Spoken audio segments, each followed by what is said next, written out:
I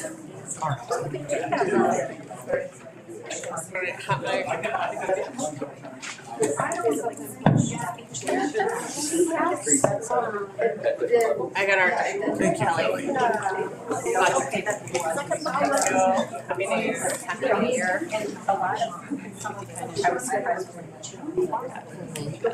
Toward at the end, what is the primary text?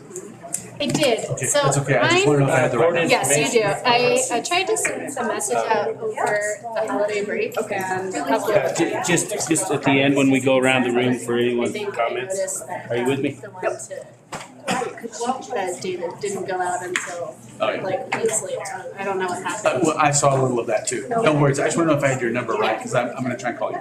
Okay, yeah.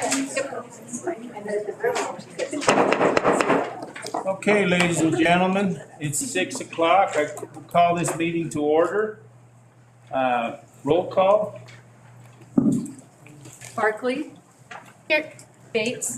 Here. Kimbrell. Here. Patterson. Here. Westerholz. Here.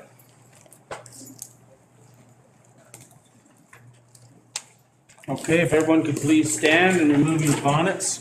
Mr. Dill, could you lead us in the Pledge of the Allegiance? Yes, sir. I pledge allegiance to the flag of the United States of America and to the republic for which it stands, one nation under God, indivisible, with liberty and justice for all. Now, if we could just take a moment of silence, please.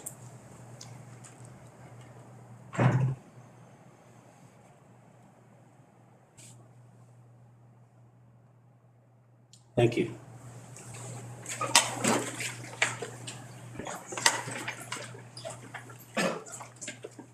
The preamble of the Constitution of the State of Colorado reads as this: "We, the people of Colorado, with profound reverence for the supreme ruler of the universe, in order to form a more independent and perfect government, establish justice, ensure tranquility, provide for the common defense, promote the general welfare, and secure the blessings of liberty to ourselves and our posterity, do ordain and establish this Constitution for the state of Colorado." Thank you. Approval of agenda. So moved. Second. All in favor? Roll call. Barkley. Aye. Bates. Aye. Kimbrell. Aye. Patterson. Aye. Westerholz. Aye. Very good. Okay, we're coming to public comment now. Let me just say in advance, I spent the day after Christmas, I got that bug, whatever it was, and I'm doing fine, but it doesn't want to let me go. So if I talk too much, I'll start coughing. So I'm sure you're all happy. You won't have to listen to me talk too much. But I'm going to ask Cassie, would you please read the portion regarding public comments? Thank you. Public comment. Please be aware that any personnel or individual student matters are considered confidential under Colorado law, and it is out of respect of the law and our employees and students that we require those discussions to take place privately in executive session. It is requested that individual comments be limited to 3 minutes or a total of 15 for a total of the particular topic.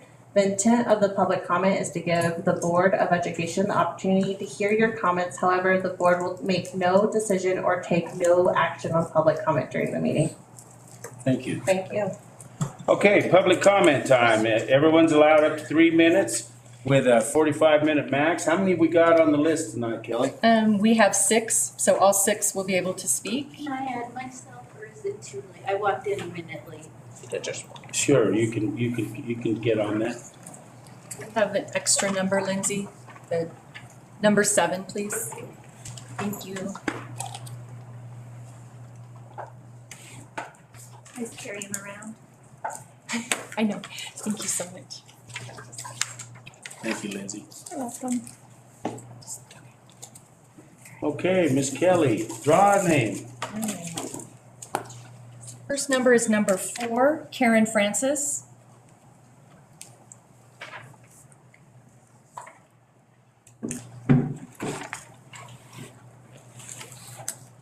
Hear me? Hold the mic, and you can pull it towards you. There you go. Thank you. Is that better? Much. Good evening. Thank you for the allotted 3 minutes. I want to address the fact that I'm speaking on public education. First and foremost, prayer has no place at these board meetings. I'm all for prayer, but do not believe it should be done here. It should be done before or after the BOE meeting. There must be separation from faith in our public education. If you want a faith-based education, there are schools for that. With your ideologies, you are essentially hurting minorities. Your high horse sense of morality and religious undertones don't belong in our public schools.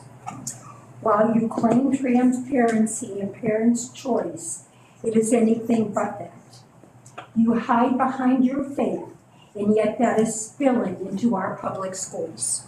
You have successfully alienated students. I speak for all minorities, Jewish, Buddhist, Hindu, African American, atheist, and the LGBTQIA youth. When a child has been made to feel less than because of the way they were born or raised, you make them feel miserable. And I won't tolerate this type of behavior in making any child feel less than or inferior. You have no right to judge these children because they don't fit into your version of norm or what is acceptable. Mr. Witt, where were you when our teachers were called pedophiles and groomers? Where were you? 1 minute. You didn't stand up or issue an email debunking that notion. It spoke loud and clear and sent the message you agree. Shame on you for that. How you could not defend our beloved teachers. In the past 29 years that I have been involved in Woodland Park school districts, I am ashamed of the superintendent's lack of support for our teachers. I have had 6 children attend Woodland Park schools for the past 29 years. In the past 2 years, my child has confided in me that they are now experiencing bullying like they've never seen before because of your actions. You're making a welcoming community for bigotry, hate, and bullying directed at everyone that is different. I have not seen this in my 29 years of being a part of these schools. Your version of Christianity is your belief, not mine and many others. If I wanted a faith-based education, I would have sent my child to a private school. Are you almost done? I am. Okay, thank you. You are welcome. I chose public education. It should be just that, public.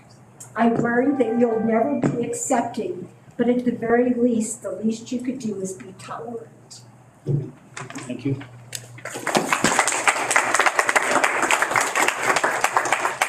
Our next speaker is number 6, Logan Roos.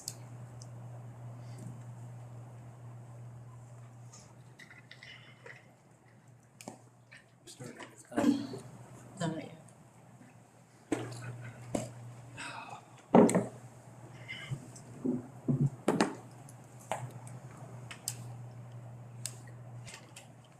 I hope you all had a wonderful break. Hope you did too. Thank you. I didn't, but appreciate the condolences and wishes. Boy, what is there to say? You guys have really done it all, haven't you? You didn't miss a beat. Elections ended, and you moved straight on forward, right? Gone with Kevin, make sure that you can keep your playbook in place, right? You uncomfortable about that, Whit? Because you probably should be. Because that you're damaging a lot of students' lives right now because of that action. And I know that you don't care. Because that you showed it to me when you fired me and You didn't even have the balls to read the letter yourself. The poor HR specialist, because remember, we didn't have an HR director at that point. The HR specialist had to read me my letter. Come on. You really couldn't do that yourself?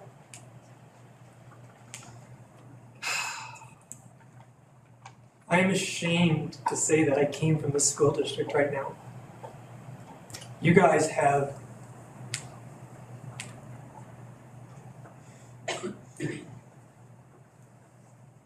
you've shown me a lot of things that I never thought that I would see in this world.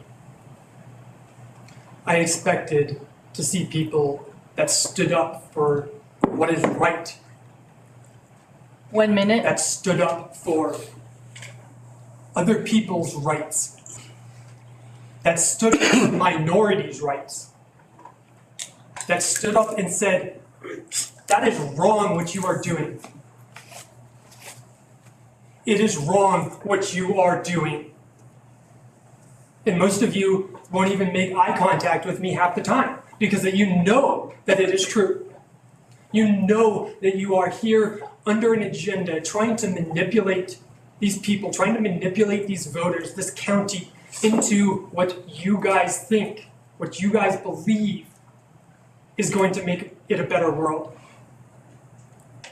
I promise you that pushing people apart, that not allowing inclusion, that destroying diversity,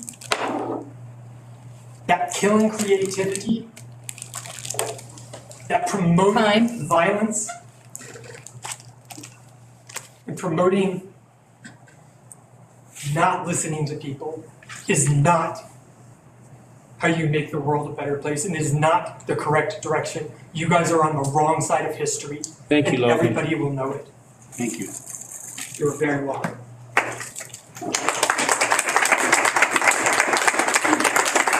The next speaker is number 3, Gail Garrig.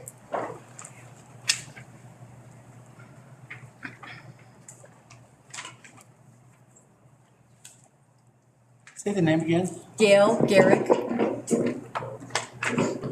Good evening. First, I'd like to thank Principal Kevin Burr for his accomplishments since 2018. There was an increase in SAT scores for the past 5 years. He expanded course offerings. He wrote a grant that allowed 4 teachers to get their master's degree so they could teach college-level courses. There was increasing career opportunities where students could graduate with industry certificates. U.S. News and World Report recognized Woodland Park High School as one of the best high schools in Colorado. Woodland Park High School received a Level 1 certification for Marzano High Reliability Schools for a safe, supportive, and collaborative culture. Secondly, though, I'll mention his firing brought notice to all the dysfunction of this board and superintendent. Why weren't all the board members notified of the decision to fire the principal before the email was released? Is Ken Witt going to pick and choose which board members are allowed to know about district matters and decisions before it comes public, if he does? Is this board going to tolerate a superintendent who is this unprofessional and unethical? In the announcement of new leadership, Ken Witt states, Woodland Park Schools are committed to a laser focus on academic success of our students, while always honoring parents' rights, recognizing the trust our parents place in Woodland Park School District to educate their children without undermining the values of probably their home. Doesn't it sound as if Ken cares more 1 about minute. the parents than the students? What about the values of the possible 50% of the district that really don't want what he's doing? And could this be Ken Witt installing the political and religious ideology he and Brad Miller planned for a long time. Whatever he's planning, it's a sad commentary for our schools.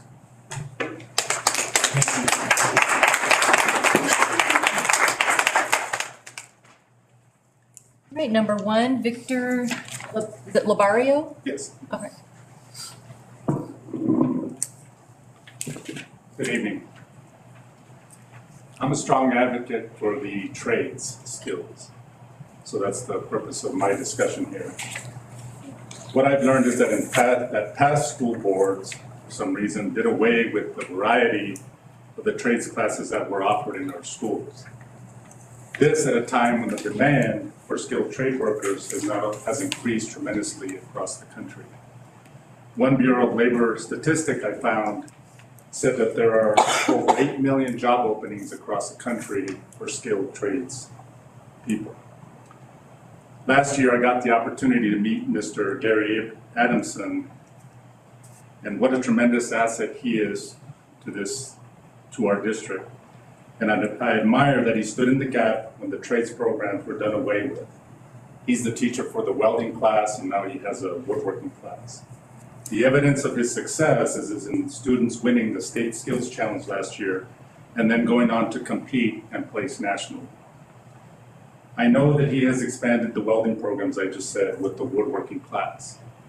And I'll have to say to the community, I got an opportunity to talk to the students as well. They were all very polite. They were engaging. They were proud to show the work that they were working on. And I can tell you, I hear a lot of mention about critical thinking. You want to see a kid critically thinking? Go look at the class.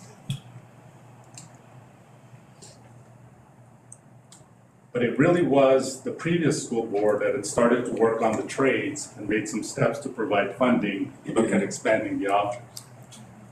I have also learned and quite pleased that the Merit Academy offers a welding class now. My purpose for being here is to request that you consider broadening the offers of the skills trades. I think classes that cover electrical and plumbing can help to meet some of the 1 minute. community business needs. But the classes could also extend to cybersecurity or something along the lines of like the culinary arts class that just got started. Careers in the trades are no longer a consolation prize. Those are very viable and well-paying careers. But I'm also not just here to make recommendations, but also to offer my time and any help that the school district needs. I know it takes time. I recognize that it takes time to set up these programs and also to find skilled teachers. But my contact details are there, and I'm here to help because I do believe that adding these opportunities to students are important.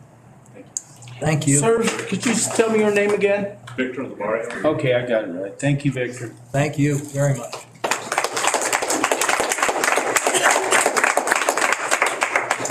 Next speaker is number 5, Trina Hoffling.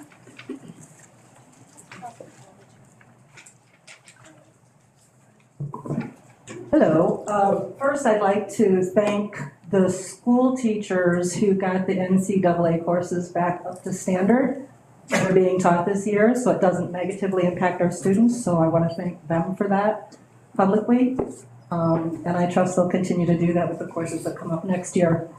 I'd also like to thank Gail for her comments because she took all the wind out of my sails, which is fine.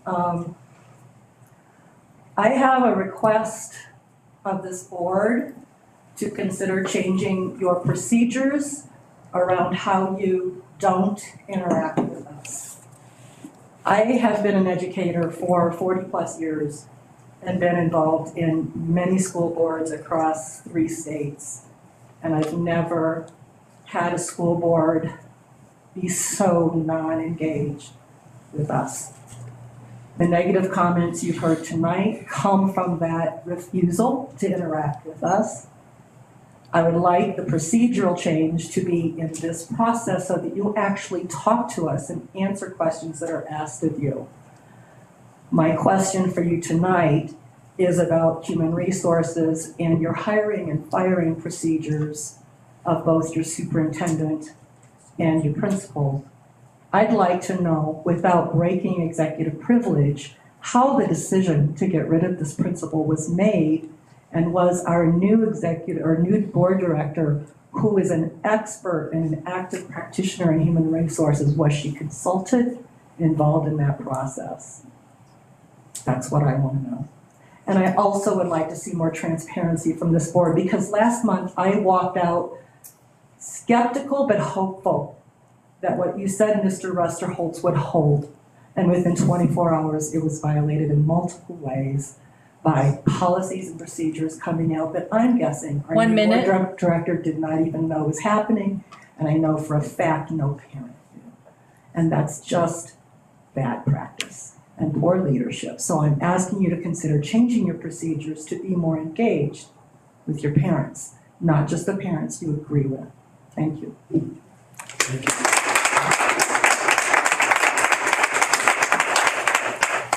All right, our next speaker is number 2, Shannon Valaro.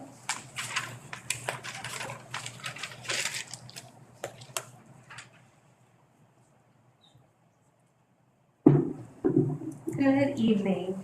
I liked the trades talk. It was nice. I'd like to include that maybe cosmetology is a big thing that really could help Woodland Park. Can I you know do a lot something of- with my hair? I mean, let's bring them in, they'll do something. I would like to say also with the engagement of the community, she is right. I mean, we moved to a small town from a large area. The district I came from had 72,000 students.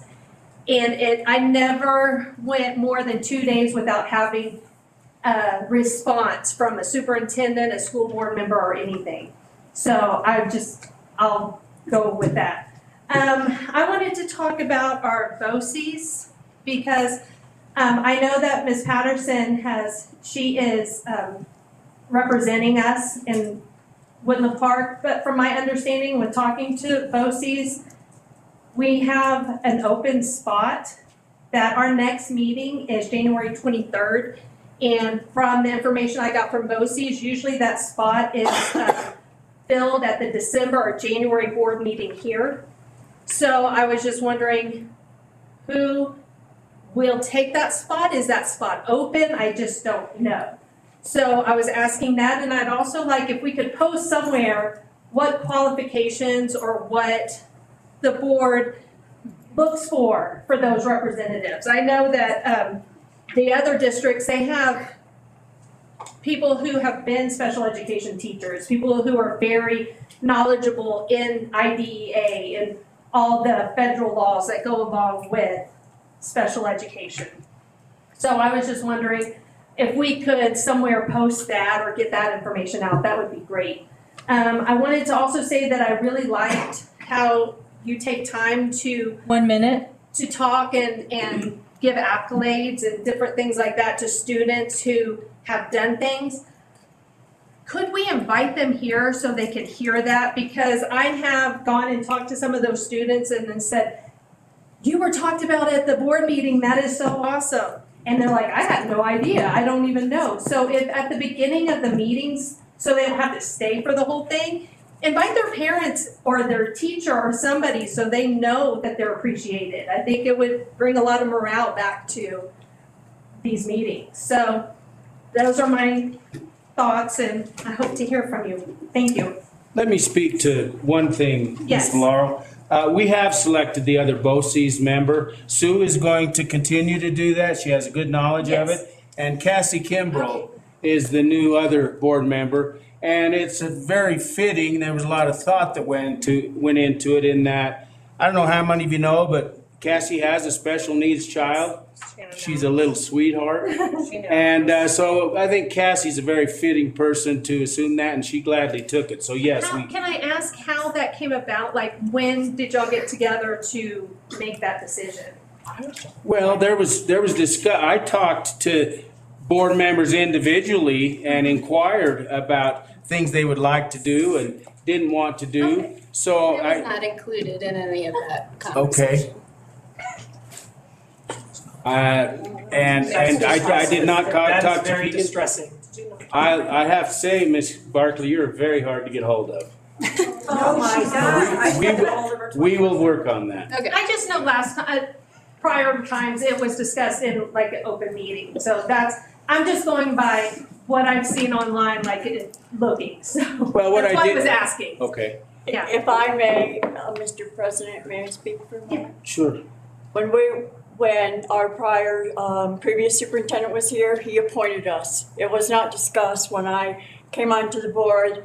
The appointments were made by the superintendent at that time. It was not publicly discussed at any meeting. Our superintendent appointed each of us And I to sort of the. got appointed, I got a calendar invite, so it was after the December meeting, and I was gonna speak to that after, but Okay. yeah, it came up January 23rd, I believe. So again, Yeah, January procedures to 23rd be is the next meeting. examined for transparency and And- information sharing. It's just nice because you represent us, that's all. No, I agree. Well, I had a lot to do with all of this. Yeah. And I knew that I needed to get names to the superintendent by a deadline. Right. And so I worked towards that, and I just quizzed some of the board members that I thought would be a good fit for that. So, but there was a deadline we had to hit, and Mr. Witt and I did communicate about And that. I think we could say that they don't have to be board members to be on the board of the BOCES. I know some of the other representatives are.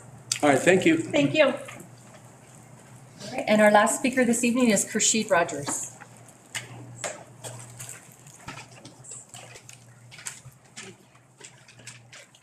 Thanks for letting me talk. My name is Kersheed Rogers. I have a few different topics to touch on tonight. First is the termination of high school principal Kevin Burr's contract. I was deeply disturbed that Principal Burr was dismissed on the Friday before Christmas with no explanation to district families. And I know personnel issues, but the timing honestly to me felt cruel. And the fact that the notification to parents didn't even mention his name also seemed really hurtful and disrespectful. The fact that there was no executive session for the board to be apprised of this before the termination, nor is there one scheduled tonight, makes me very confused. Is my understanding that the cancellation of a contract must include the board incorrect? If so, let me know. I also felt very badly that no acknowledgement was given to Kevin's accomplishment. In a recent letter to the editor, I highlighted some of these, and Gail highlighted some tonight. And so some of those do include the introduction of cybersecurity as course offering and certification in culinary. So super grateful for that. It's my feeling that the process by which Kevin was terminated was meant to instill fear and act as a kind of warning, and that type of leadership absolutely breaks my heart. This leads me into my next topic, which is our superintendent's contract. I understand that in hiring Mr. Witt, the board was looking to shake things up by hiring a business person that was more outside the field of education than in. But I would ask that as we move forward, you ask parents in the district what they're looking for in their superintendent. I personally would like someone with training and professional experience and credentials in education administration, because school is not a business. And there are many nuances to school finance, education, law, etc. I would like someone who is present on a full-time basis and someone who leads with positivity and inspiration. My final topic is budget. I would request that copies of the budget revision be made available at this meeting. I don't know if they're at the table. I didn't have time to look. My recollection is that Brian used to do that. I'm also concerned that considering the October count, we are approximately 140 students under the projection on which the original budget was based. So how do we make up for that shortfall? I'm not sure what the agenda item appropriation resolution means, but if it means taking more out of the fund balance to cover this, I would ask board members to ask a lot of questions around this. To my understanding, we have spent our fund balance down to approximately 8 million, and we haven't dipped below this, or we haven't felt it prudent to for at least over 8 years. I'm not sure how long. So if it's a decision to do so, I hope it's well thought out and sustainable. Thank you again for allowing me to speak when I was a minute late. Thank you.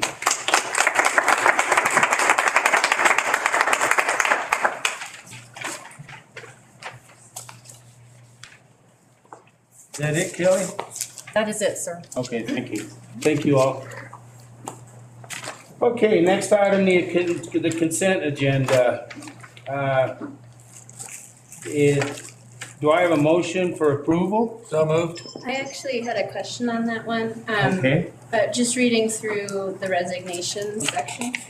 Point of order, you have a motion, you need a second before you enter discussion. Oh, sorry. Okay, do I have a second? Thank you. Second. Okay, now go ahead. I won't name names because of obviously confidentiality, but I noticed there was personnel who was listed as a resignation, who was actually terminated, and the date seems to be incorrect. So I don't know what the process would be for correcting that. Yes, sir, Mr. Witt will respond to you. We can, I don't want to name names for you, so, but. Without going into legal detail, the contents on the consent agenda are accurate and correct according to a settlement agreement. We can't hear you. We can't hear you. The details changed because of a settlement agreement. Okay. Thank you. Thank you, Mr. Witt. Okay, roll call. Anyone else got any comments? Roll call, Kelly? Barkley? Aye. Bates? Aye. Kimbrell? Aye. Patterson? Aye. Rusterholz? Aye. Okay, moving on, discussion and information, Mr. Witt, item A, board retreat.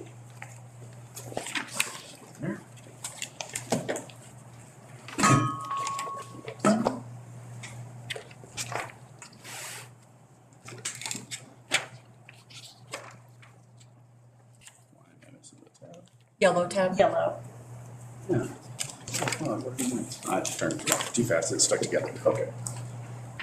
So from the last meeting, we had established that you wanted a meeting in February. I pressed for dates on the 3rd and the 24th. We were able to get a location for the 24th.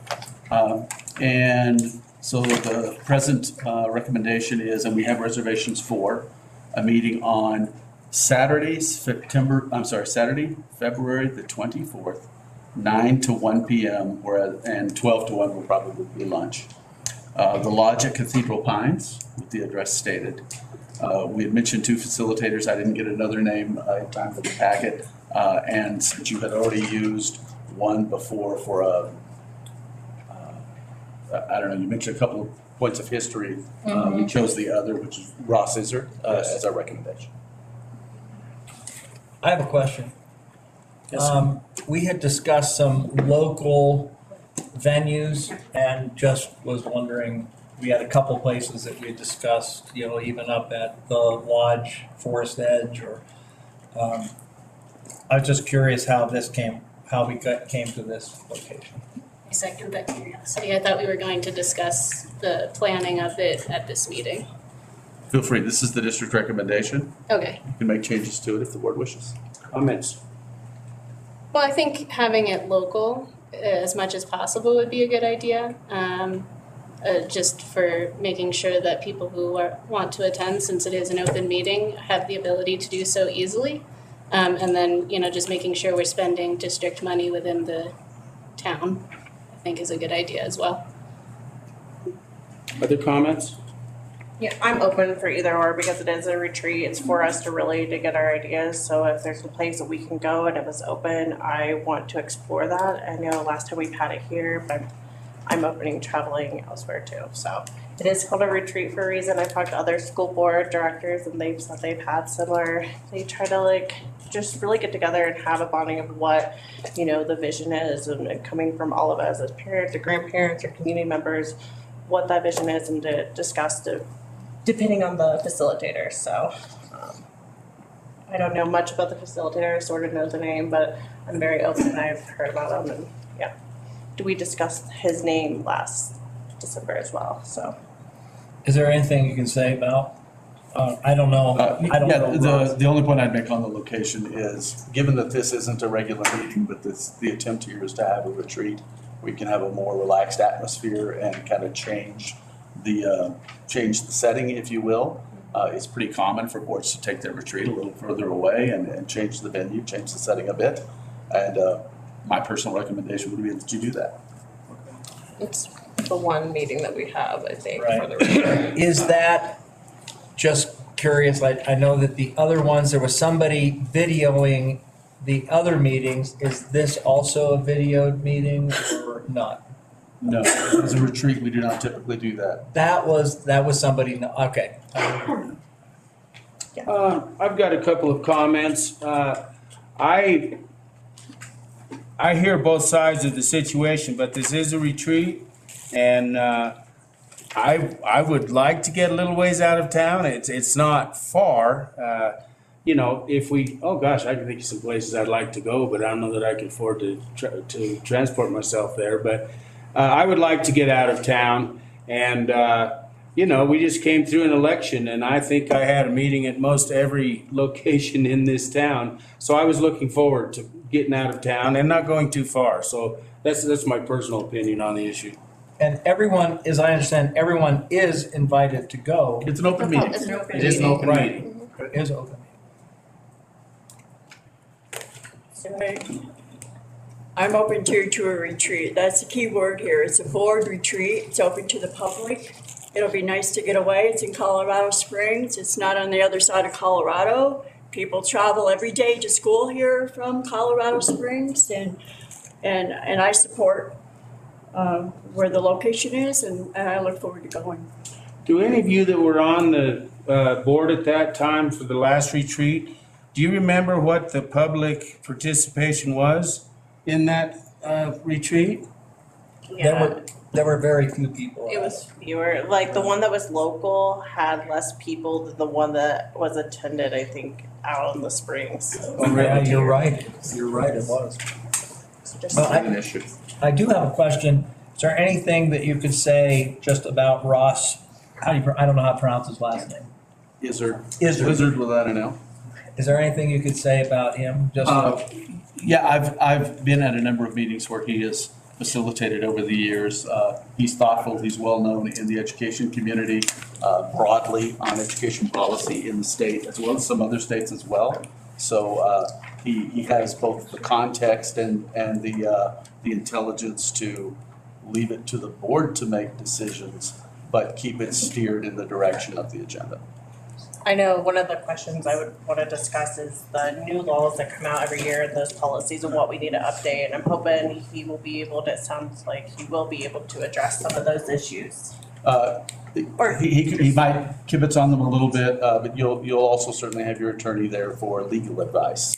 But both would be true. Okay. I think it would be nice. This is not a public discussion. It never in the is, community Mr. Witt, it never is. to give some of the tax dollars back to a business here in town. Ladies and gentlemen, I put copies of conduct at board meetings here, and that, please take a copy of it and read it. We are not out of line with what the Colorado Department of Education says for public meetings. This is not out of the ordinary, so. What you resist persists. Pardon? We just want to have a voice, sir, that's all. To have a conversation instead of being shut out of the conversation, that's all we're asking for. Thank you. I did have another suggestion for facilitator. Her name is Rachel Amspoker. She is the CASB staff attorney. And I spoke with the representative at CASB, who's the place you went to get that information on conduct at board meetings. And so she would be able to go over kind of board self-assessments, so roles and responsibilities, characteristics of effective school boards, as well as communication and community engagement. So working through how to work with the community, making sure everyone understands open meeting laws and CORA. So also What's her legal last things, name? which is what you wanted. what's her last name? Amsper, A-M-S, Amspoker, Amspoker. I apologize, Keegan is right. It's Colorado Association School Board, not the Colorado Department of Education. Oh, right there. Casby. What would we do at this point, Kelly? Would we vote on this? No, it's a discussion. That's right, it's a discussion item. Discussion and basically just consensus. I'm sorry, I knew that. Yeah. If you feel like you can call a consensus, do so. You can, of course, ask for a motion if you. Do we have information on fees for the person that you recommended, the Izzard? Ross? Yes, I think the fee is $250 for the facility and $1,200 for the facilitation, which are both, within my experience, reasonable. Keegan, do you have anything, idea about the fees for Rachel? Have you talked to her? Yeah, I did. Did you talk to her? I didn't speak with her, but fees, since we're no longer part of the Colorado Association of School Boards, we don't get the membership fee anymore. But it was $1,500 for the. That's usually for facilitators, it's about, $1,000 to $2,000, so that's not within the range, so, okay.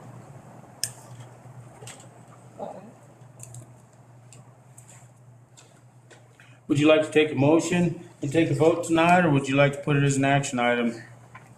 We're not gonna have a lot of time left coming up. You don't have to vote. Yeah, I need to double check because at the last meeting we had discussed February 3rd as the date. I know we had thrown out some other dates as well, but I will need to check and see if Rachel would be available on the 24th rather, because I had asked about the 3rd. Just as a point of order, I don't think there's a vote. if you like to make a decision tonight, the president sets the agenda, and you can certainly do that. I think I would like to do that. If we put this off for another month, it's gonna affect our people's calendars. Do I have a motion to take a vote on this tonight? So moved. A second? Second. Okay, roll call. Hold on. What are we voting on? Yeah, what is the vote? I'm just getting ready to say it. Okay, so who did the motion? I'm sorry, I didn't hear the. Oh, Did you do the motion, Sue? Or was I said so moved, and then Sue, did you second? Okay, thank you. Thank you. the motion that she's speaking to is to have this retreat on February 24th from 9 a.m. to 1 p.m. at the lodge at Cathedral Pines. And, pardon? With Ross Izzard. With Ross Izzard as the facilitator. That being said, let me take the motion, do the motion again. Do we have a motion for that plan? So moved. Second? Second. Roll call? Discuss, just a point of discussion. I Okay. just want to make my position clear on it. First of all, I want to say, I'm not opposed to it. I'm familiar with the lodge there, and I don't know anything about this gentleman. So first of all, I just want to know, I'm not opposed to it, but I would have just liked to have a little bit of conversation before this, just so we each individually know. I know we can't sit around and talk about it, but just to have some correspondence going out, that would have been nice. To be able to look up and see, we had a suggestion, maybe somebody else had a suggestion. So I don't mind voting in favor of this. I have no reason not to vote in favor of it. I just wish that the process would be a little bit I hate to use the word, but inclusive with the other board members. So that's my only I'm not criticizing, I'm just saying I wish that it could have been a little bit more that way. Am I mistaken that we were supposed to send recommendations to you before this meeting? Yes. What I Which thought. was at We the were last supposed to meeting, have the last and I named the meeting. two that I had, so you had a month to look at. Yeah. I was wrong. So I just wanna, Okay. I recall that, maybe that's why I was trying to verify, I'm glad we're discussing it. Oh, yeah, I am too. Because if we recall something different, but it was my recollection that we were supposed to recall, I had looked up Ross, I know a little bit about him, and his policies and what we're going for, like I said, some of the law changes and looking, since we are a policy governance board, going over those and we'll be addressing those, so the retreat is important. Again, it's a retreat, we've stayed in town, we've had less attendance, we go down there's been more, I'm open, so. Well, then I apologize that I just didn't recall that. I'm sorry. No, I'm glad we had discussed it. I sent my recommendation to Ken Witt before the meeting. I mean, it was earlier today. I wasn't aware there was a specific date of a deadline where we had to have that information prior to today's meeting. I figured today, as a meeting, we would be discussing it. As a matter of practice, just because we all try to make sure that we understand how we operate. Yeah. If at all possible, if we're gonna send information that should be considered in a board meeting, we should get it by board packet time, which is. Well, the board packet came out yesterday too, so that. Due to weather inclination and the New Year's Eve, so I know trust me, that normally does not happen, so I don't wanna. Right, because before the last meeting, when the board packet came out, it said if you had anything to add or anything you wanted to discuss, to send it out at that point, but we'd only got the packets yesterday, so Yeah, that's because staff only returned on Monday. Mhm. Yeah. So there's a motion. Motion on the table. Motion, second, discussion. Should all vote. Any other discussion before a vote? Kelly? All right. Barkley? Nay. Bates? Aye. Kimbrell? Aye. Patterson? Aye. Rusterholz? Aye. I did send an email out to all of the board members, just to make sure they had seen the email from Kelly. It was just redundancy about the fact why the agenda hadn't gone out, and I did mention that normally that would go out on a Friday. District was closed Friday, and then Monday was a bad weather day. That's the reasoning why it was late in going out, and that normally wouldn't happen, Ms. Barkley. Okay. Next item, superintendent's contract. Mr. Witt has expressed interest in signing a new contract. I had spoken briefly with a couple of board members about that. I did a little research myself. I knew this was coming up. We talked about it, and I was reminded by a couple people last month. What are you guys' plans? It's time to do something if you're going to. The research that I did, and it's something to consider. I want to go around the room and get some feedback on each of yours thoughts.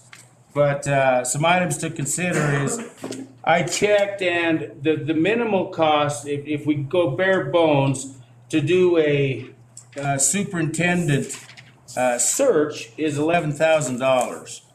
And I've also been told that there is a very limited pool of candidates that would fit where we've been trying to go as a school district as far as a superintendent candidate. It's not to say there's not one out there, but it's a limited pool of candidates. So that being said, let's go around the room and just, I would like to have a discussion on this and have each of your input. So, would you like to start, Cassie? I can go, yeah, that's fine.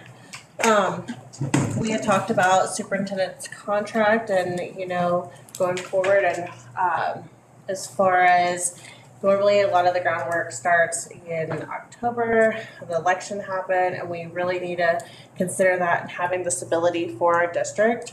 And Superintendent has helped this board and district with our primary goal and sort of succeeding with the academic success and just focusing on the outcome. And, the teachers are also focused on that. You could see it through all the great work that's happening.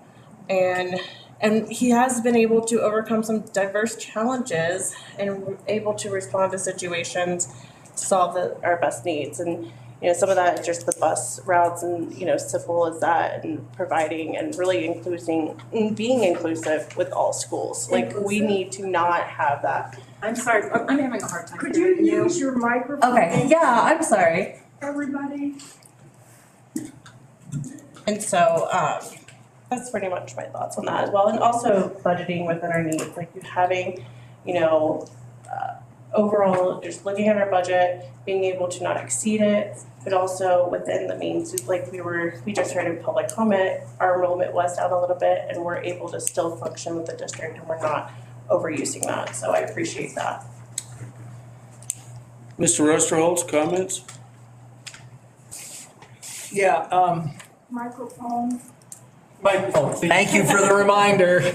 Really does help, thank you. I Well, it apologize. helps too, because when you guys are doing public comment, we have to say the same thing, so appreciate it. I Thank you. understand not being able to hear very well. Class.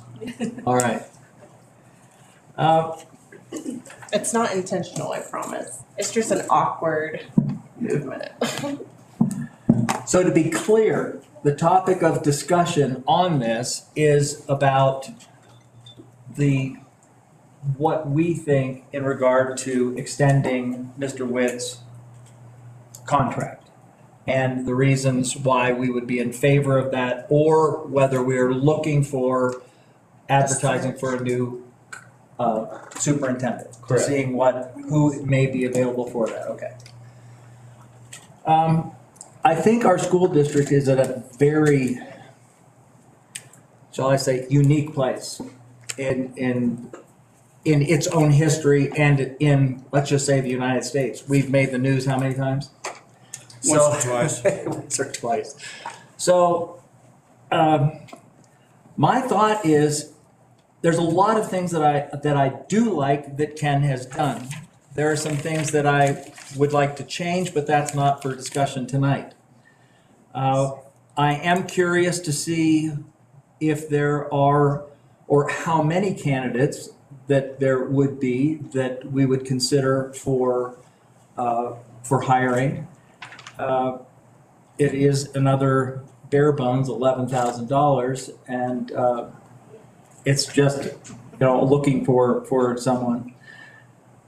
Some of the reasons that I would want to retain Mr. Witt is, I know that there are some, we just now have a leadership and a team at the administration level where we can start building some level of stability. I know that seems ridiculous at this point to some people in the audience, some people within our constituents. We're pretty split right down the middle with that. So I'm trying to be a representative of everyone without compromising my own virtues and values. So I would like to say first that I would like to mention some of the things that I see as strengths with Ken, and maybe just one because I don't want to take everybody else's thunder. When we first hired Ken, as we go back and visit history, that I was really trying to get someone who would come to be a CEO, who would be an agent of change, and that we would work hand in hand with the superintendent. That didn't happen, but I was still in favor after many meetings, private meetings with Ken, out to lunch. I was impressed with what he had done and his experience, his nearly 10 years of experience at E.R. Bosse's, doing very creative things in education. Of course, organizing other people's thoughts and bringing them in, even like what we had talked about, like what you talked about tonight, is increasing our vocational program here at the school. I agree that so anyway, the creative nature is what really brought me to want to vote for Ken. There were some other candidates that I did like, but I liked that Ken was local. He has a track record of creativeness. So I have a lot more that I could say, but if somebody else doesn't hit on one of those topics, then I certainly will come back around. Thank you, Mr. Esrold. Ms. Barkley? Yeah, so you mentioned that it would cost $11,000 to search for a new superintendent. Is that what you were saying? Yes, to go through the process of searching for and seeking out other candidates, yes. What is factoring into that? Well, I don't know much about that process. I wasn't involved in the previous selection. But I spoke to our attorney and asked him what the process would be and what the general cost was, and that was the answer that I got from attorney. That was also the number approximately, correct me if I'm wrong, that the previous superintendent also It was mentioned. close, I think it was 16. Was Delantina, like the. That came from, Delantina, they Delantina. also said that around that time. Was it I'm 16? trying to remember 16,000, somewhere around that, but, I mean, if there's all different levels that you could do, to very expensive to, There was just an approximate amount of like, That I recall. if you had hired a search agent or depending on how you did it, there was different processes and routes that you could go through. well, and for the clarity, that was the baseline. There were many other levels of what you would ask from in a search. But that was kind of the bare bones number, and it's not a hard number, it was just. Sure. No, I just a general like, because, recruitment is what I do. So I was just wondering what costs were factored into that, because, I mean, if you were hiring an agency to do the search and then they were taking like a percentage fee, then I could see where that would come in.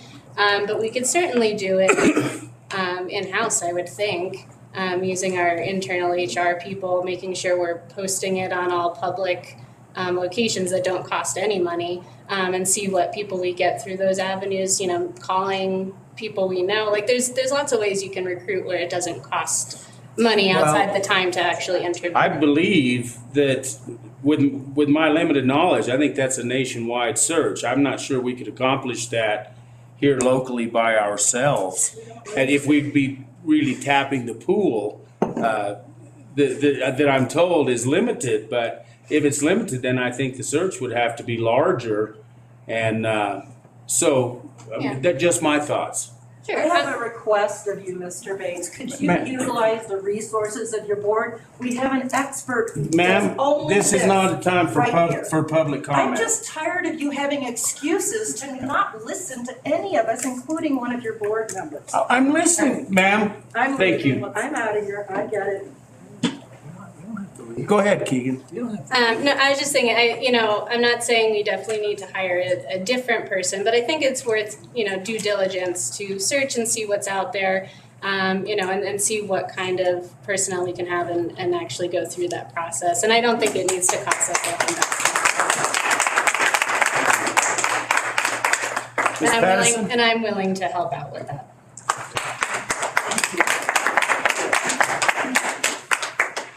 I see no reason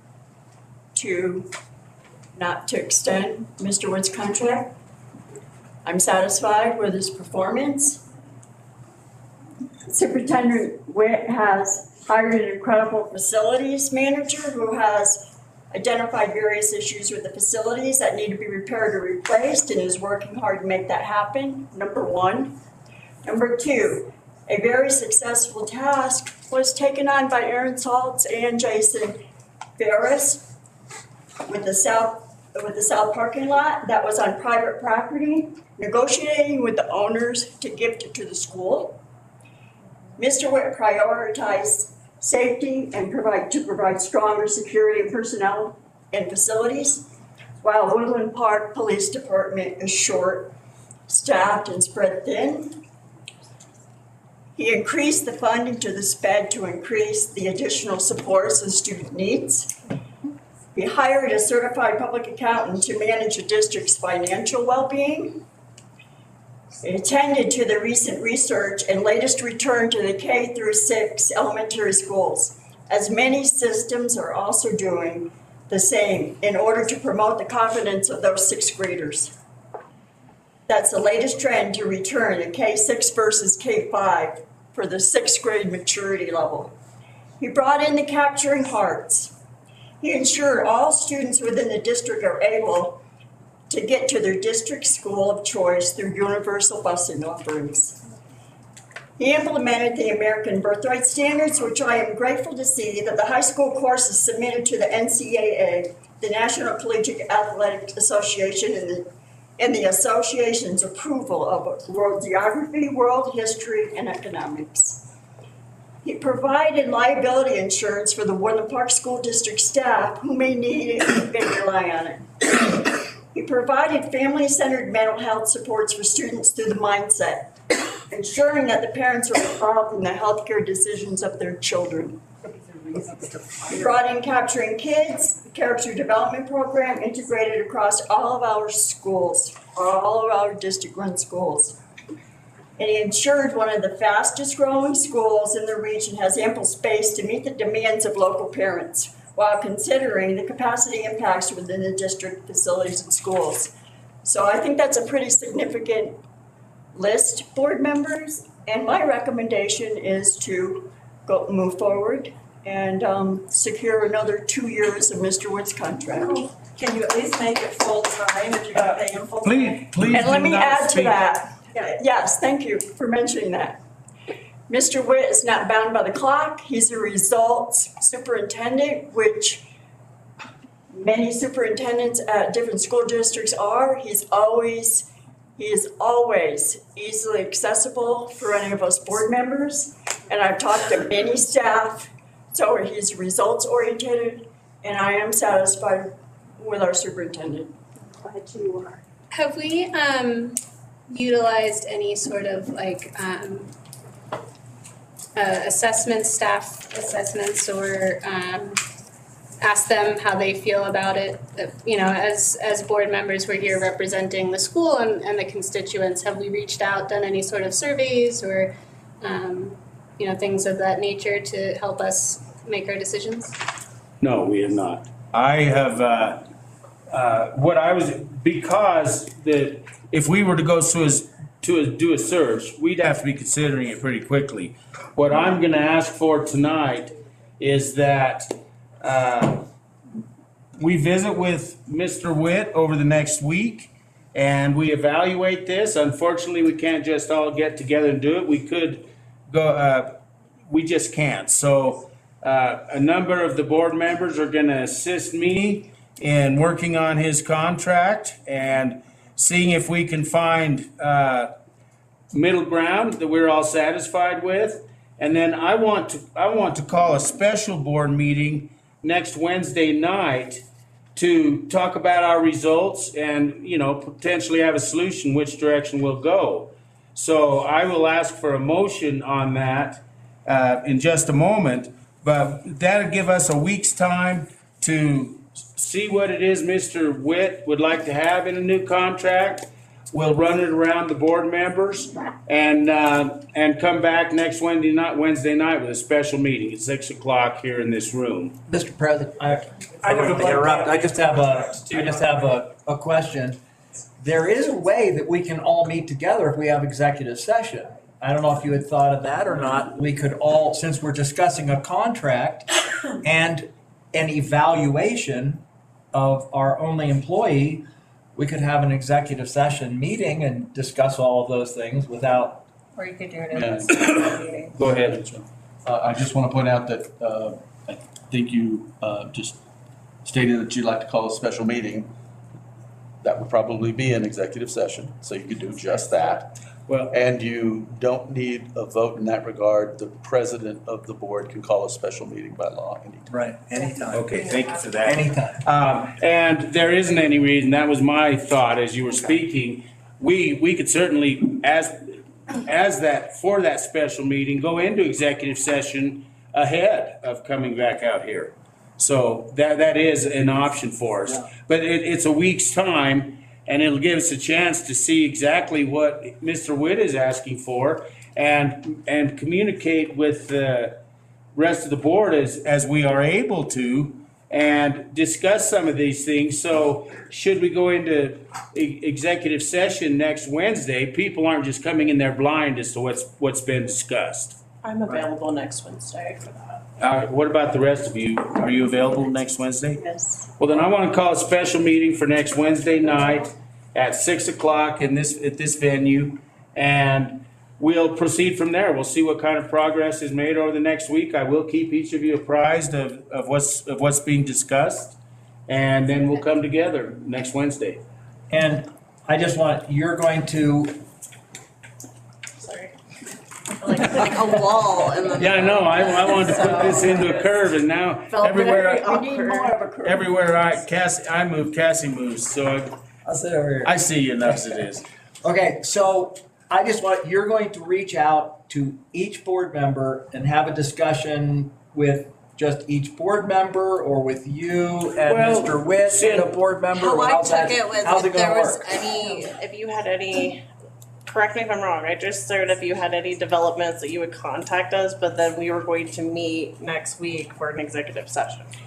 Right. Only two of us can meet at a time. Right. To discuss this. But as the discussions go on, I will reach out to the rest of the board so they are up to speed as to where this is going. Or if we hit a dead end. But I will follow up with the other board members that aren't part of a particular meeting. Is that clear? Yeah, I just want to make sure we all are. I think that's We'll meet important. with We got you. about a week's time and I'll make myself available anytime.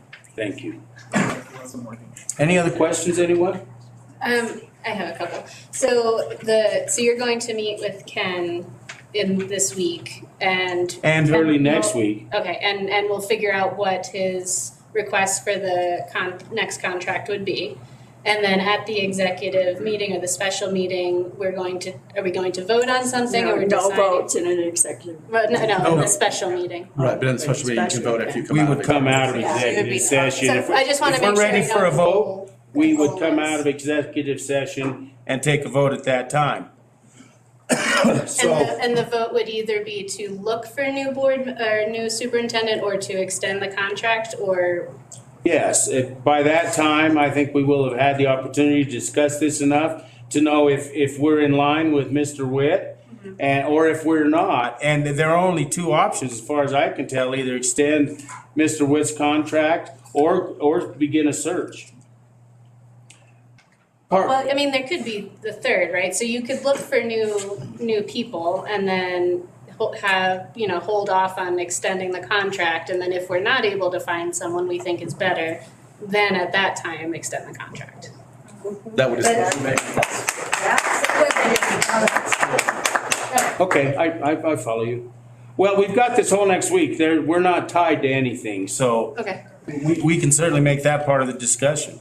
okay. And I mean, this is the first time we've had a chance to really discuss this. And this has been a wonderful discussion. Tonight has been the best meeting with discussion among the board members. I'm liking this. I like this a lot.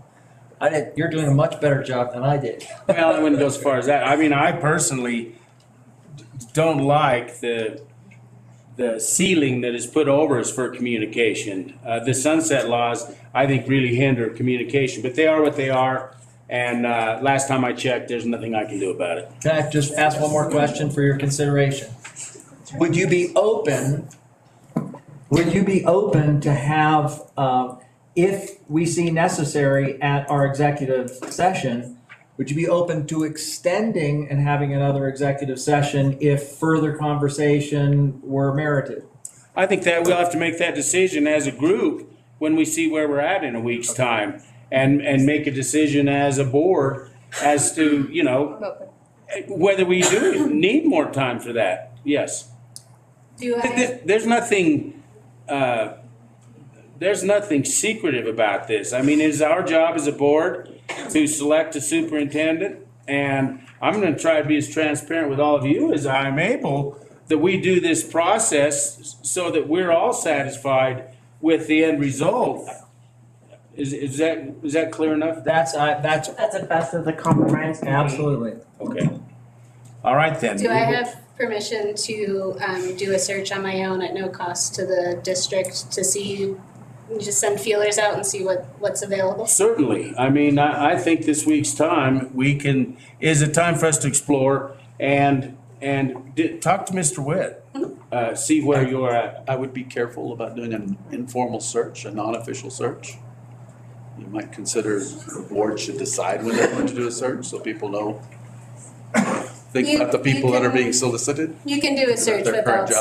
soliciting people. I can see just kind of what's I mean, available.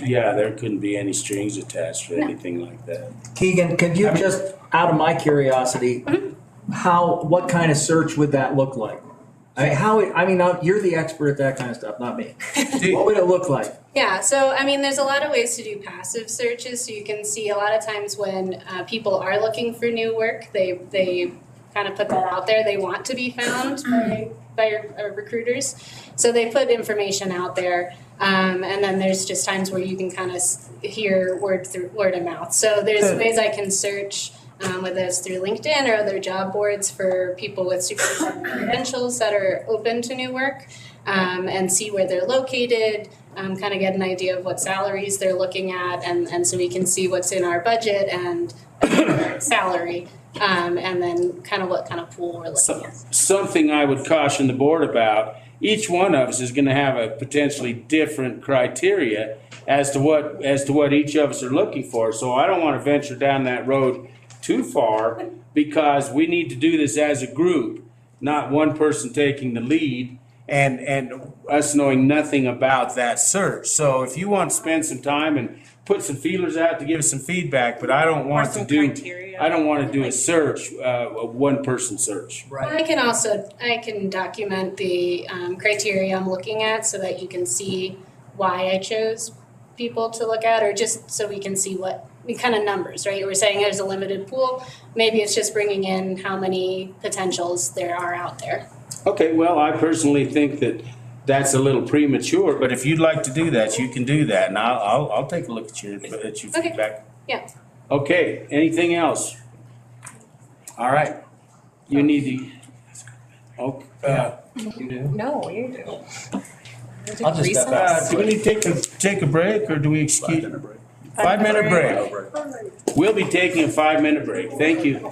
Thank you. I'm so kidding. I could have just had it out. My sister is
I reached out to our attorney during the break, and Keegan, he disagrees. He said we shouldn't do that.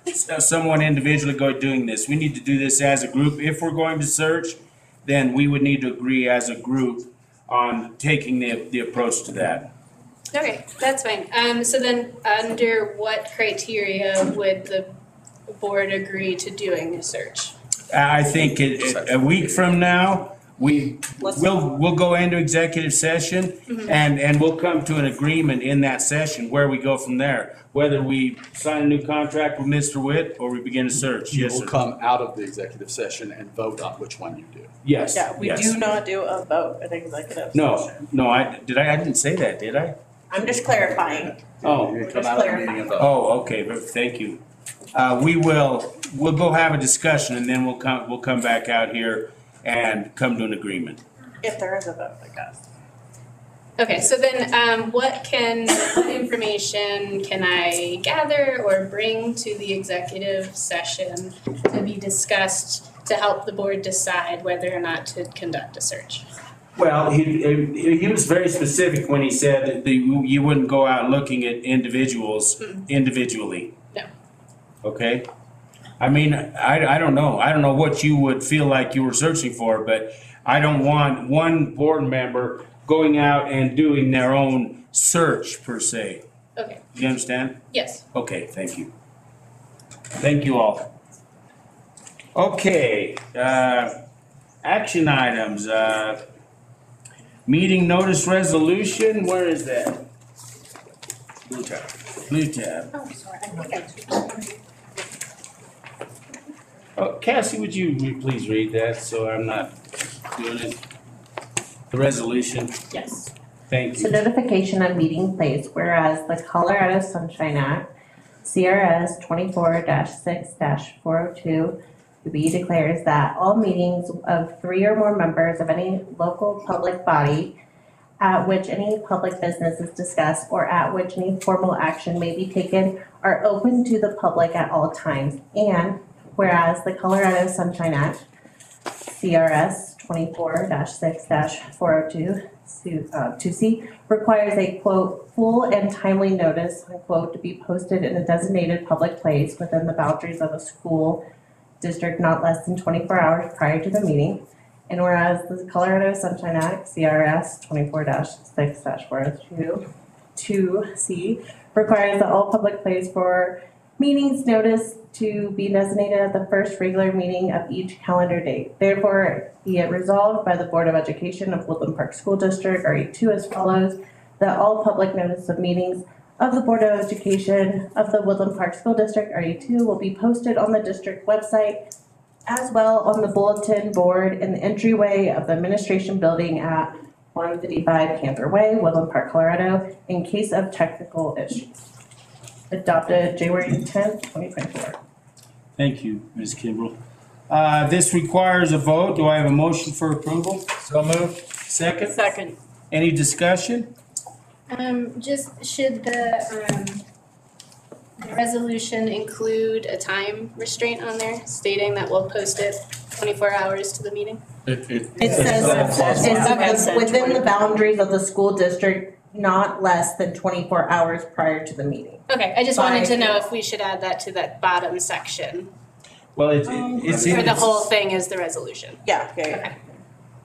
And we did, as a board last time, decide that we would publish it on the Monday before, so we have a little bit more. And sometimes we even do it, don't we do it sometimes on Friday? Is that how it was? Okay. Just as a point of clarification, factually, this sets the requirement. Right. Which is compatible with law. As a practice, we try to do it earlier when possible. But it would be my request to the board as you consider this resolution that you not add a constraint to do it. More under greater constraint than the law requires. I agree. Okay, thank you. Well, I have a motion and I have a second, and I roll call, please. Barclay. Aye. Bates. Aye. Kimbrell. Aye. Patterson. Aye. Resterholz. Aye. Motion approved. Next item, item B, the mill levy certification. Ms. Ryan.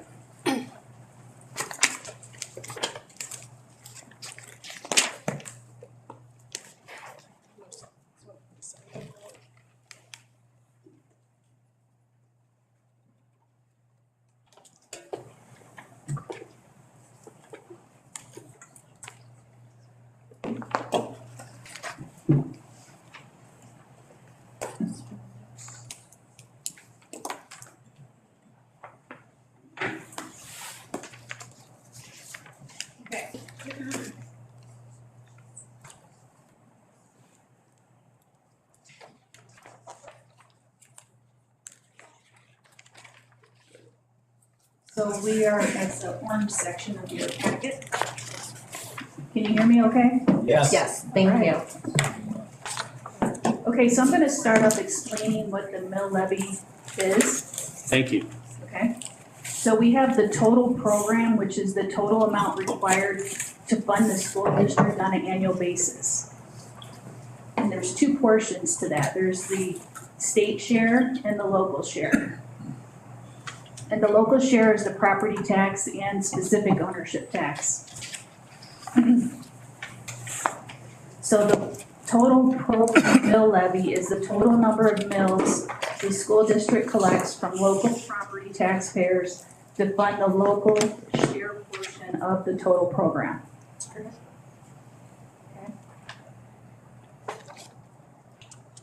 So we received the assessed valuation from the Tulare County assessor for 2023, which is the amount right there, the 412 million. Okay. And then the next section we have the mills. So the general fund. Is your mic out? Is it on? Cutting in and Can you hear me now? Bring it up. It was cutting in and out, if you Okay. want. I'll try not to move. I think We can, more to it, it does a better job. if you want, we'll Okay. share. Is that better? That is better. Yes. Oh, okay. Okay, so Woodland Park School District has a general fund mill levy target of 27 mills based on requirements of Bill HB 20-1418. And in 2020, it was 22.55 mills. So you'll see that number there. So it's 2020 and it's collected in year 2021. And then this increases by 1 mill each year to reach the target of 27. So where we are at right now is the 25.55. And we're on track. Yes, we increase that every year purposely to be on track to meet the 27 for the state law. Yeah. And then next we have the credits and abatements. And the mill levy override, which equates to the $1.1 million each year. And that is a voter-approved override.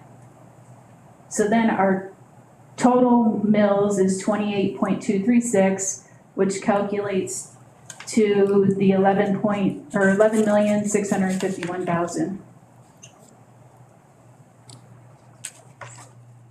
And then the information that's in that column that I'm pointing to here is actually in the resolution in your packet.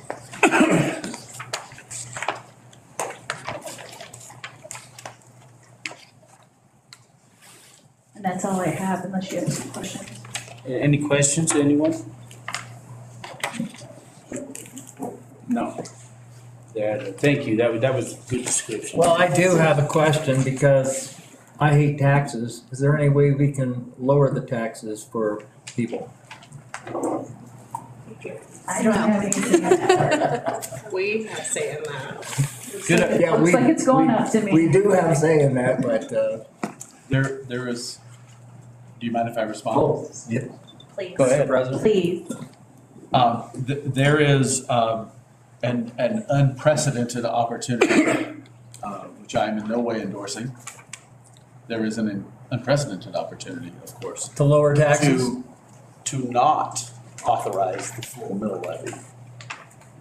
So boards could consider that. It is not typically done, and we need our education dollars, so I'm not endorsing that action. However, you asked the question. A brave board someday will say, we can operate in a slightly tighter budget and not take the full mill levy. But the concept was made more difficult in recent years because now the state backfill is being required to be reduced by increasing the mill levy 1% each year, which creates a legal question of conflict between right authorization and the state mandate that you increase each year. So you absolutely should consult an attorney before undertaking such a consideration. Yes, thank you. I know the first thing that we were asked to do is when I was elected, was to approve this mill levy increase because of a miscalculation in withholding taxes. And I said, wait a minute, I don't want to do that. But it was kind of blindsided, and, you know, I know that we need the money and we need to make sure that we have the money to run our schools, grow our schools, and have money in reserve, but is there ever a way to say, no, we're not gonna increase taxes? In 2027, when the back bill is it that when it's complete, 27? We had so many years, correct? Yeah. Back, for the back bill? 24. Yeah, we'll only have a couple more years. Only a couple more years. And you've got this on a ramp that we're gonna hit our goal. Yes. Well, if that was something a board was so bold as to take an attempt at, it sounds like there'd be some legal counsel involved. I'd and be it would be interested in looking into it. Okay, thank you. Thank you, Ms. Ryan. Thank you for this presentation. Do we need a motion on it? Yes. We need to read the resolution. Cass, you wanna read it or Someone else Are can you read out it. of They- wind They yet? might be sick of hearing my voice, I don't know. You wanna do it? Your orange tab. Oh, I'm sorry. You probably have somewhere else. You wanna read it? Thank you, Sue. Who's reading it? I don't care. Okay, so a resolution officially certifying the levy of the Woodland Park School District RE2 for the calendar year beginning January 1st, 2024, half fiscal year 2023 to 2024, and half fiscal year 2024 to 2025 to the Board of the County Commissioners. Whereas section 39-5-128 1 CRS requires that Woodland Park School District RE2 certify its 2023 levy to the Board of County Commissioners of Teller County no later than January 10th, 2024. And whereas section 39-10-114 AIB of CRS, the Colorado Revised Statutes, that's what CRS means, which authorizes school districts to certify an abatement and refund the levy in order to recover abatement of taxes. Now therefore be it resolved by the Board of Education, Woodland Park School District RE2, Section 1, Curate 2, Section 39-5-108, 1 CRS, as amended, the Woodland Park School District RE2 hereby certifies the Board of County Commissioners of Teller County that the school district 2024 levy on all taxable properties within the county shall be as follows. So the mill levy per HB 20-1418, 27 mills, which equates to the $11,141, or $11,141,716. HB 2014-18 tax credit, which is 1.45 mils, which would be $598,351. So $598,351, which equates to the HB 20-1418 net mill levy, which is the 25.55 mils, equaling $10,543,365. So the authorized override is the 2.666 mils, which is $1,100,141. Bond redemption fund, 0 mils, 0. Abatement, 0.020 mils at 8,253. Total mill levy, which is 28.236 mils at $11,651,760. Section 2 of business services is directed to deliver a certified copy of this resolution to the Board of County Commissioners of Teller County no later than January 10th, 2024, adopted the 10th day of January 2024, Woodland Park School District RE2. Thank you, that was long. Oh, I'm so glad I didn't. Do I have a motion to approve this resolution? So moved. Second, Second. roll call? Barclay. Aye. Bates. Aye. Kimbrell. Aye. Patterson. Aye. Rusterholz. Aye. Motion to it passes. I was like looking at the numbers and I go, wait a minute, I've got too many commas here, so. That's not a few. Okay, very good. Thank you all. Okay, the 2023 through 2024 revised budget and appropriation resolution. Amy, have you got wind left? Uh-oh. You do, the computer doesn't. So we'll be getting that. While you're waiting, the county commissioners did have a special meeting this week, and so they should be reducing some of our taxes in the levy, and so I heard it's gonna be a little over 2 million. And 2.7. The 2.7. And so, for those who were talking about some decreases and getting some money back, there's that, and as well as the city. Other special districts and boards don't always have the luxury, especially NETCO and fire districts. They're very necessary in our community and they don't always get the funding, and so they probably won't be able to reduce some of those mill levies.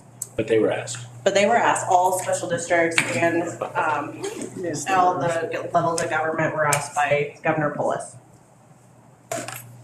Thank you, Cassie, and our county commissioners worked very hard on this, and they started out at about 2.3 million, was that correct? That's what I heard. And then took it on up to 2.7.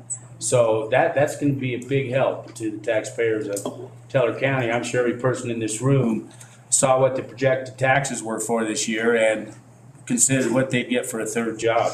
We do have bond, and then we also, the city has some debt, and the county was in a better situation to get back. And so that's sort of why they were able to get back so much, is keeping within their budget.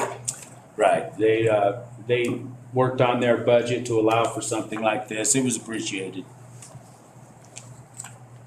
Yeah, thank you. Thank you.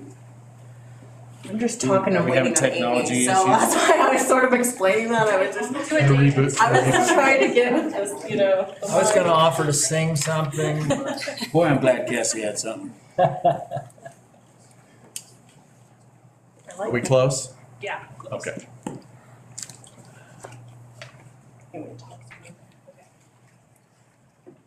And it's up. Yay.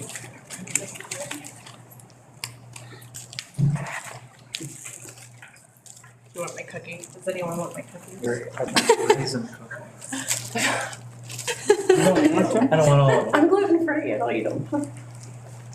I've got a grandson that only weighs 220 pounds. Well, I sometimes take them home to my daughter. It takes a lot of food. She really enjoyed last year's the cake, like the little cake treats that we got last year. Yeah, last December. Yeah, she really enjoyed that. My Did you take them home to your my kid? middle scarfed them down. I need to start giving you my cookies.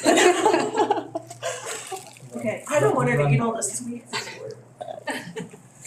You got Oh, look, there's Amy. Yeah, I'm ready, okay? So after the adoption of the budget, the board may review and change the budget with respect to both revenues and expenses at any time prior to March 31st of the fiscal year for which the budget was adopted. So this is something that we do every year in January, nothing new. And this is our chance to fine tune our budget after the October count, pupil count. And then also we have 6 months of actuals. So And what is the deadline? You said March? March 31st, Thank you. that's the CDE deadline.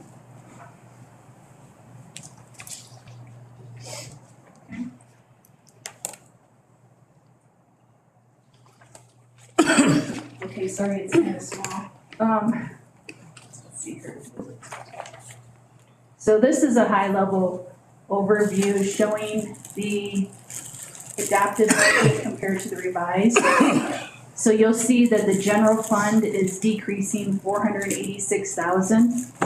And we'll look into that detail in another slide. And then the grant revenue is decreasing 287,000 from the adopted budget. And that's mainly due to ESSER 3 funds that are not rolling over from fiscal year 22-23 because they've been spent. Okay. Okay? And then we are allocating $543,000 less to capital projects. So the total decrease in revenue is 1.3 million, and then we're also reducing expenses by the same amount. Very good. Okay. We're balanced. More. So balancing the budget. Exactly, we're just balancing it. Stay balanced. Got it.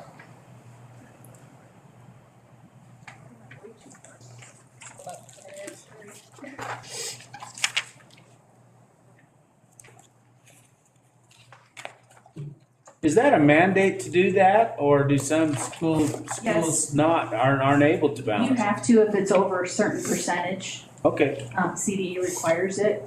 If Thank you really don't have any change, you don't need to do this. Uh-huh. Ours is large enough to do, so. thank you. Appreciate that. About those reductions. Okay, so now we're on to, this is the appropriation resolution that you'll be signing after this is approved. So this is, again, it's pretty much the same information as the slide before. The reason why it's a little bit higher is because the general fund includes the decrease in contingency. So since our expenses are decreasing, the contingency that we're required to budget is decreasing by about $150,000 along with that. Okay. Okay, so again, that's comparing the adopted budget to the revised.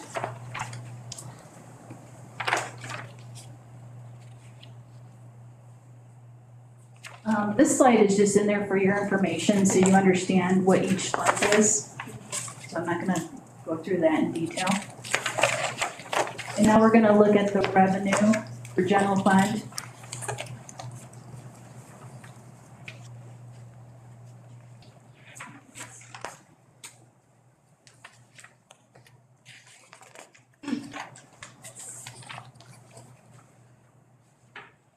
Okay. So you'll see the first item listed is total program. And so now you all know what that is, right? It's the state and local shares, and that is decreasing because of our October count was less than what we estimated for the adopted budget. Okay. And then another big change that we have is the universal pre-K was not in the adopted budget, so we have $150,000 added to the revenue for that. We had the expense budgeted, but the revenue was not. So in total, you'll see that amount that we saw earlier, the $486,000, that our revenue is decreasing. I also put in here the audited actuals from last year, so you can kind of use that as a comparison.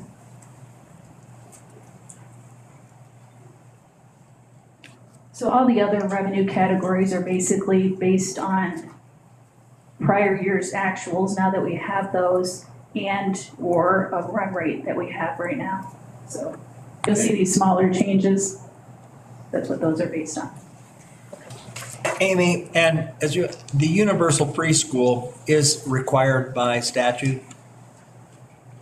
No. Maybe I should respond to that? Yeah, Yes. please do. Universal Pre-K is a state-funded program which may be offered by any child care facility or also by schools. It is funded separately, not through the CDE, but through, it's overseen separately, not through the CDE, but through a commission that is appointed. But the funding is state-funded. Last year, I gathered that this board would like to continue the plans with universal pre-K, and so we did. And so we have universal pre-K classes in each of our elementary schools. We are under no obligation to do that, and this board could at any point decide to discontinue universal pre-K in a subsequent year, just to be clear. Thank you. But it is state funded? It is state funded. That Thank you, Mr. Ryan. That means it's taxpayer funded. Everybody, yeah, everybody pays for universal pre-K. State's actually trying to find more money to fund it because they did not allocate for all the money they expected throughout the state. Okay, we good with revenue? Yes. So now the general fund expenditures.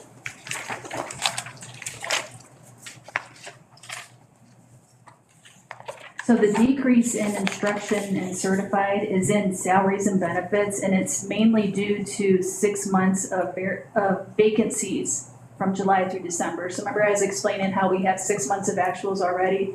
So we already have an underrun in that. And it's a normal thing I noticed that we've had in prior years. We always end up being $1 million under budget because we budget assuming every position is filled 100% the entire year. So. Right. I have a question about that one. Okay. So that $717,000 is a windfall for the school district, so to speak. It's, do we expect that to stay the same, or are we backfilling our teachers or paid positions? Well, I guess that's a question for Mr. Witt as well. Let me respond to that. It is never the case for any organization, including this one, that all positions are filled at all times. So we have to recruit, and we have resignations, we fill positions, but there's always a lag. It's part of the 1 to 2 month gap that you usually have in filling positions. So while we budget for all positions filled, because that's what it would take to have all those positions filled. Right. They're never all filled all the time. So you can expect this gap every year, plus or minus a couple $100,000 probably. We actually kind of hit sort of in the middle this year. We did a little better than normal, but not a lot better than normal. But this is not a we saved 700,000 and in 6 months we'll save 700,000 more. This is our annual prediction for the underspend on our budgeted payroll. Thank you. I understand. Okay, and then in operations and maintenance, we have an increase over the adopted budget of $256,000. And there's two big pieces that make that up. One of them is that our IT equipment and software was not budgeted fully because in prior years it's been covered by ESSER. So that was missed in our first adopted budget that we should increase the general fund. And that's basically to purchase Chromebooks and other things like that, and then other software that we are continuing to have. It's the annual fees on those. Ms. Ryan, may I just interject one thing, just to make certain? Every time Ms. Ryan says ESSER, that's COVID-19 funding, which has ended. Right. Right. Thanks for that clarification. Yeah, the COVID-19, we have ESSER 3 right now, but that cannot be used for computer equipment. There's specific uses for that. And then we had the addition of security staff. And our original budget, we have $2 million of security budgeted in capital. So we hired 2 security staff. So we reallocated from capital to here to cover their salaries and benefits. And then we do have a little bit higher run rate in our repairs and maintenance. So that makes up a small portion of this increase. But if you look at compared to if you compare it to the audited actuals, 2.6 million and we're at 2.7. So it's actually in line with our prior year. And that's including, weren't there some significant boilers? Yes. There were a number of things that had gone for quite some time, and now we're playing catch up just a little bit in that regard. That's right. We have a couple of major facilities issues that we're addressing this year, one of which was a boiler that sat inoperable for an extended period of time, and it's time to get it back in commission because it's the redundant system for a school. And another is HVAC controls. They were pneumatic in ancient times. They're now supposed to be digital. That project was undertaken and was not completed and installed. We have no comment as to why. We only now are making certain that it gets completed over a multi-year process because it's very expensive. Mm-hmm. But we didn't budget for the boiler to be fixed. Yes, it's, It was. yeah. Okay, I thought she was saying that that was part of why we were over. Prior, this is it, from my understanding, it should have been in there, but it was never brought or budgeted prior to. We didn't realize that it needed to be replaced, so the cost was more significant. Performance. There was It's an increase. There was a lengthy survey of the HV of the buildings, the condition of the buildings, which I'm talking primarily HVAC and various things. There were a lot of issues, as Ms. Kimbrell just said, things that have sat for years untouched. And we wanted a full survey of that, and it had been lagging for many years. Okay, so in total, you'll see that our expenses are $496,000 less than the adopted budget. And our revenues were 486, so we actually decreased our expenses $10,000 more than our revenues. Very good. Too bad I couldn't stay on. So, one other question.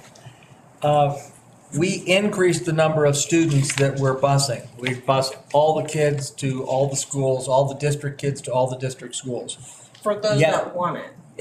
Yeah, no, we force them to. Okay, just wanna make sure.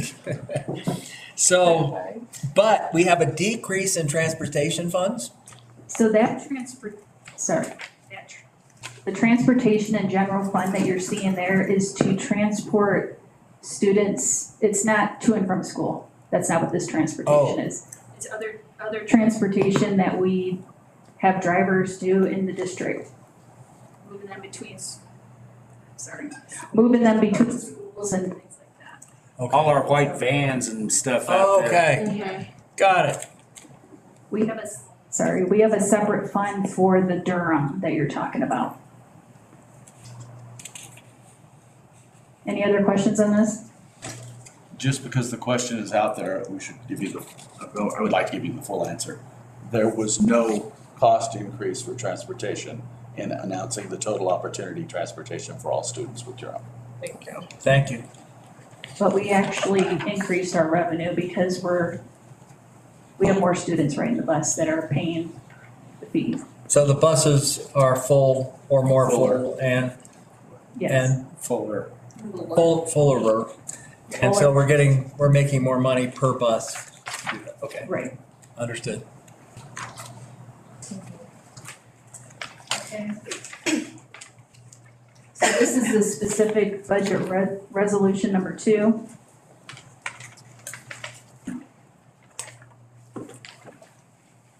And for general fund, the general fund expenditure from reserve Would you just like this We can microphone? share my, is here, maybe if I just talk closer. Mine seems to work. Is it? Is that better? Yeah.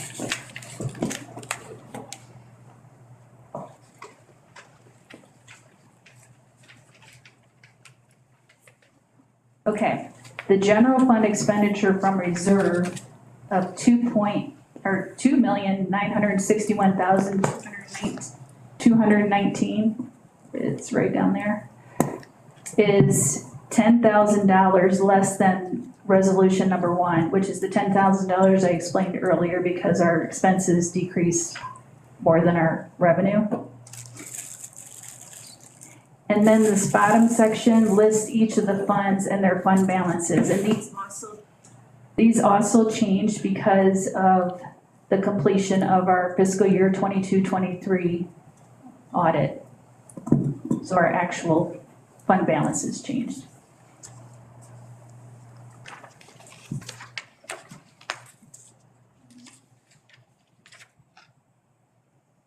And then this is what I showed you earlier in a previous slide, on slide 5.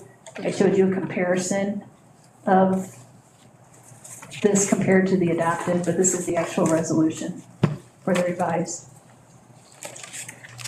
So this lists all of our expenditures, and the reason why the general fund looks so high is because that includes contingency and Tabor reserve. And that's all I have. Any questions? There, could you address the money that, there was an odd thing about the election expenses for holding the election this year, and I had some questions about that, the approximately $11,000 for the school board election, or for elections is what is listed. So do you want to know what the 11,000 is for? Is that what you're asking? Right, I just thought that the public would want to know that. I know what it is now. Okay. But, So that's for the Teller County clerk. That's their charge for the administration of the election. right. And I understand it's significantly less than half of what it normally is because of the error that the contractor made when they were printing the ballots. So what normally would have been over $20,000, we saved some money on that, and it was only the 11 is what I Yes, that's correct. Because that vendor covered the cost. Yeah. So that reduced the number. You said double, Yeah. reduced it.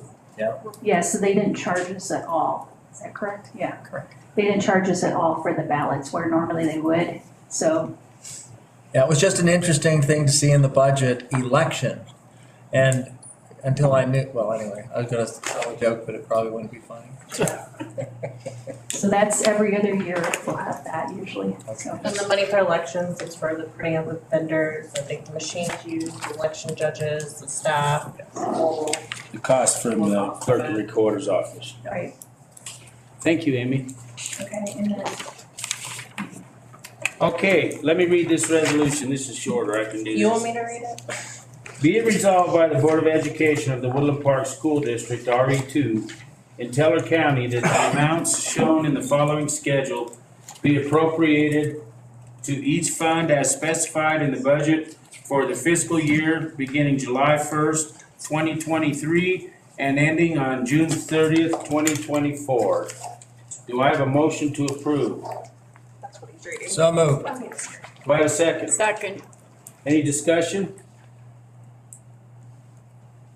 Motion approved. Roll call. Oh, I'm sorry. Roll call. Thank you. Barclay. Aye. Bates. Aye. Kimbrell. Aye. Patterson. Aye. Rusterholz. Aye. I knew that was. President Bates, you will also need a motion on the specific budget resolution number 2.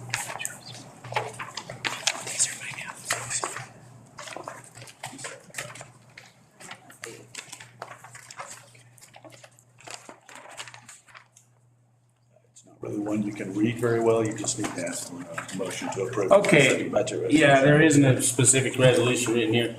Specific budget resolution number 2. Do I have a motion for approval? So moved. Second. Second. Any discussion? Roll call, please. Barclay. Aye. Bates. Aye. Kimbrell. Aye. Patterson. Aye. Rusterholz. Aye. Thank you, Amy. I know that was a lot of work to do, and thank you for explaining it to us. Okay, moving on now to Board of Education reports. Operations reports, any comments from any of the board members?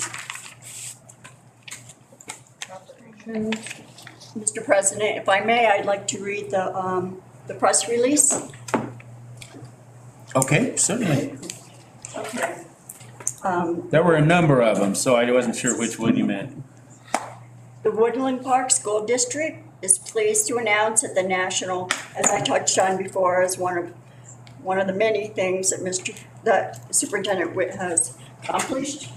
The Woodland Park School District is pleased to announce that the National Collegiate Athletics Association, the NCAA, has reviewed and approved the enhanced curriculum of 3 courses at the Woodland Park High School, submitted after adopting the American Birthright Standards this academic year. The Woodland Park School District is thrilled to report that these classes have been officially approved for NCAA credit. And also the American Birthright Standards adopted in Woodland Park School District to improve students' understandings of fundamental American principles and values have expanded and enriched the education of the Woodland Park High School students in the civics and history classes. I'm pretty proud of that. Yes. Anything else? Yeah, I'm not gonna read all of it, but just a short summary, and it was mentioned in public comment, but 2 of the Woodland Park School District schools, Columbine Elementary and Summit Elementary, have earned a National Rising Star nomination for excelling in implementing Capturing Kids' Hearts in their first year using the program. This recognition and highlights the school's commitment to cultivating a positive school culture. Both Columbine and Summit Elementary have been dedicating to the principles of the Capturing Kids' Hearts, and the kids are establishing a safe and positive learning environment where students are valued, respected, and engaged. Good, It's good. exciting, yes. I like good news. Anyone else? There were 2 or 3 resolutions. You have one. I do. Please, move ahead. You know, I really liked the Capturing Kids' Heart. There was a lot of talk about what were we going to do without the government-provided social workers at all of the schools, and you know, there was a lot of questions about some of the things that the way we were doing certain things, supporting kids and teachers in the schools. There was a lot of concern about that and what would happen to kids in difficult situations. And I was so happy to see and to hear from other teachers and a principal that how much they like the Capturing Kids' Hearts and how it connects more and more with the teachers and with other kids. And I was very impressed with that. So, yeah, and then to see our schools acknowledged on a bigger scale like that was really good to see. You know, we need to look for the positive things wherever we can find them. You know, and another thing for a press release that we had, which I thought was wonderful, that the State Board of Education released its school and district performance frameworks, and all 6 of Woodland Park schools earned SPF points sufficient for a rating of performance which is also the highest rating. And I thought that is really good. That's a big deal. It is. That is a big deal. Also, and I'm skipping through to the highlights of these, the official school performance frameworks and the district performance frameworks were released on December 13th. They evaluate districts and schools based on key performance indicators such as academic achievement, academic growth, and post-secondary and workforce readiness. And that's a big deal because those ratings are determined by the accumulation of points across these indicators, with the State Board of Education establishing specific cut points for accreditation ratings. So our schools are doing very well. And another thing, skipping down just a little bit, that the Woodland Park Middle School and Merit Academy, notably Woodland Park Middle School, and have achieved scores higher than 75, demonstrating a commitment to academic excellence. And I skipped that. It's notably Woodland Park Middle School and Merit Academy have achieved scores higher than 75. So that is an academic excellence indicator. I think that it's really, really good. So, I mean, there's some other good things here, but I think that with the turmoil that is back and forth between our community, I really think that we can come together if we choose to come together and find common ground. There's almost always common ground. And you know, in my short life experience, that if we choose to be friendly and kind and find those areas that we can work together and sit down and have coffee, you know, I've offered even have coffee with you. I love reaching out to you because you and I can find common ground because I'm willing to. We don't have common ground. You're a good man, and I'm looking for the good. So anyway, so let me just finish with my wrap it up. Let me finish. I don't think there's any time limit on me being able to talk. No, but I want to add to your comment when you're done. So go ahead. Okay. Well, I want to address, there was something that was mentioned tonight, and we used to have students come in and parents, and that was something, but the parents in the room has been so contentious, and families did not want to bring their kids here to demonstrate to the board. And so we would like to bring that back if possible, if we can all act like adults and really demonstrate that to our parents.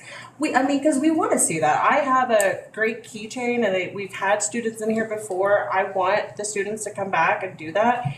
And we were having parents saying, we don't want to be here when it's so contentious. So I'm asking for all of us to do it. I think tonight is a great example of it, and we can continue that. And I hope we can have some of our students highlight some of the great stuff they're doing. Thank you. Okay, anything else? I just want to add to that point. I think you're right if we can all work together, but I think as a board, we need to take some responsibility for that as well. We need to do our part to make sure that people don't feel that the only way they have to communicate is coming here in a contentious way. So responding to emails when they come through, making sure we're doing our part to make this a nice place to come as well. Very good. Okay. Keegan, I made a remark at the beginning of the meeting that was public, so I want to publicly apologize to you for our challenges in communication, and that should have been dealt with in a different way. So we'll get it worked out, but I apologize. Okay, there being any other business? There being no other business, meeting adjourned. We need a motion. I need a motion. Oh, gee. To adjourn, a roll call to adjourn. A roll call, motion. Do I have a motion to adjourn? So moved. Second. Roll call. Barkley. Aye. Bates. Aye. Kimbrell. I'll think about, no, aye. Patterson. Aye. Russell. Aye. Hey, bear with me. In the next couple of years, I'll get this figured out. Hey, it took me a while too. Takes a little time to get the flow. Thank you all. Okay, I got it. How many little ones you got? They're all sugared Now we got up. the whole family covered. When I approached to try and talk to you at a board meeting before I was fired, you walked away from me